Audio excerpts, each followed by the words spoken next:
জোরপূর্বক বাস্তুচ্যুত রোহিঙ্গাদের আশ্রয়দাতা হিসেবে বাংলাদেশের প্রতি সমর্থন নিশ্চিত করতে আন্তর্জাতিক সম্প্রদায়কে আরও সক্রিয় করার বিষয়টি অব্যাহত রাখবে জাতিসংঘ। পাশাপাশি অন্তর্বর্তী সরকারের প্রধান উপদেষ্টা ডক্টর মোহাম্মদ ইউনূসের নেতৃত্বে চলমান পরিবর্তন প্রক্রিয়াকে সমর্থন দেওয়ার কথাও জানান আন্তর্জাতিক সংস্থাটির মহাসচিব অ্যান্তোনিও গুটেরেস।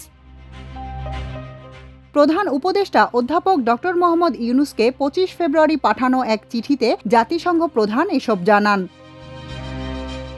চিঠিতে রোহিঙ্গা সংকটের কারণে গোটা অঞ্চলে পড়া প্রভাব ও মিয়ানমারের রাখাইন রাজ্যে বাড়তে থাকা মানবিক সংকট নিয়ে উদ্বেগের কথা জানান জাতিসংঘ মহাসচিব।